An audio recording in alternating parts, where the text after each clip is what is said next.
Day 2లో nominate చేశారు కదా, డే 3లో ఏం జరిగింది చేశారు. ఈ డే 2లో రెండు జరిగాయి కదా నామినేషన్స్. సో డే 3లో ఏం జరిగింది? సో బర్నీ గారు ఎవరిని నామినేట్ చేశారు? తనుజ గారు ఎందుకు అంత ఎమోషనల్ అయ్యారు? సో ఎవరెవరు నామినేట్ అయ్యారో చూసేద్దాము.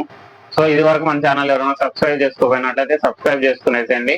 అలానే మన video Bigg Boss season 9 day 1 day 2 మన యూట్యూబ్ ఛానల్లో ఉంది, ముగులూరు 365, వెళ్ళి చూసేసేయండి. మీరు సబ్స్క్రైబ్ చేసుకున్నట్లయితే నేను పెట్టే వీడియో మీ దగ్గరికి వచ్చేస్తుంది. లేట్ చేయకుండా day 3 Bigg Boss season 9 day 3 video రివ్యూలోకి వెళ్ళిపోతాము. సో ఫస్ట్ ఏంటంటే డే 3 స్టార్ట్ అవడమే. డే 2 ఎక్కడైనా అయిందో డే 3 కూడా అక్కడే స్టార్ట్ అయింది. సో డే 3లో వచ్చిందంటే మనకు బర్నీ గారికి ఇమాన్యుయల్ గారికి పెట్టారు. బర్నీ గారు ఇమాన్యుయల్ కి పెట్టినప్పుడు వచ్చిందంటే బర్నీ గారు గెలిచారు. సో బర్నీ గారు ఎవరిని నామినేట్ చేశారంటే సంజనా గారిని నామినేట్ చేయడం జరిగింది. సో సంజనా గారిని ఎందుకు నామినేట్ చేశారంటే ఆల్మోస్ట్ నాకు తెలిసిందంటే హౌస్ లో ఎంతమంది ఉంటే ఆల్మోస్ట్ ఒక 10% 12% మోస్ట్లీ సంజనా గారిని నామినేట్ చేయడం జరుగుతుంది. సో సెలబ్రిటీ విషయాలకు వచ్చినట్లయితే తనుజ గారు ఎందుకు అంత ఎమోషనల్ అయ్యారు? సో మాస్క్ మ్యాన్ ఎందుకు అంత అరిచాడైతే నాకైతే అర్థం కాలేదు. సో మాస్క్ మ్యాన్ గారు ఒక డైలాగ్ అయితే అన్నారు, అదే హరీష్ గారు, అన్నం పెట్టే వాళ్ళకి కొద్దిగా ఎందుకు స్టార్ట్ అయింది అంటున్నానంటే తనుజ గారు ఎందుకు అంత ఎమోషనల్ అయి ఉంటారు, ఎందుకు అంత బాధపడి ఉంటారు.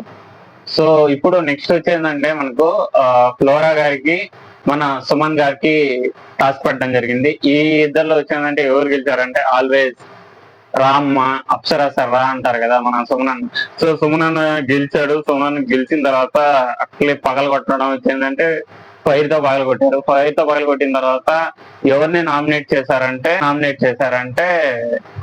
ఫస్ట్ సుమన్ గారు వచ్చిందని సంజనా గారిని నామినేట్ చేశారు. దాని తర్వాత ప్రియా గారు వచ్చిందంటే సుత్తి ప్రియా గారికి ఇచ్చారు. ప్రియా గారు వండుకొని ఇట్లా అందరూ సంజనా గారిని చేస్తున్నారు, నేను ఈసారి రామ్ చేస్తానని చెప్పి రామ్ గారిని నామినేట్ చేయడం జరిగింది. సో రామ్ గారిని ఎందుకు నామినేట్ చేశారంటే ఇట్లా ఈ అన్నంలో ఆ గొడవ వచ్చింది కదా, ఆ గొడవ అన్ని పెట్టుకొని రామ్ గారిని నామినేట్ చేయడం జరిగింది ప్రియా గారు. సో టెనెంట్స్ లో ఎవరు నామినేట్ అవ్వలేదో వాళ్ళు డైరెక్ట్ గా ఓనర్స్ లో సుత్తి ఎవరికి రాలేదో వాళ్ళని డైరెక్ట్ గా ఒకరిని నామినేట్ చేయాలని చెప్పి బిగ్ బాస్ చెప్పారు.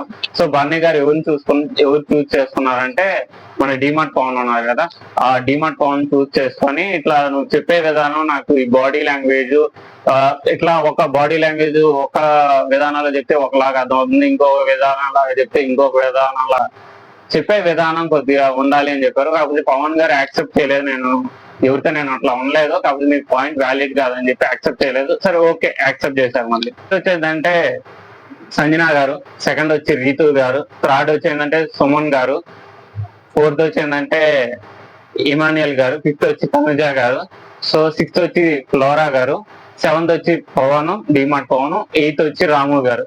So day 3 Bigg Boss season 9 day 3లో వచ్చిందంటే వీళ్ళు వచ్చి ఫస్ట్ వీక్ నామినేట్ అయ్యారు.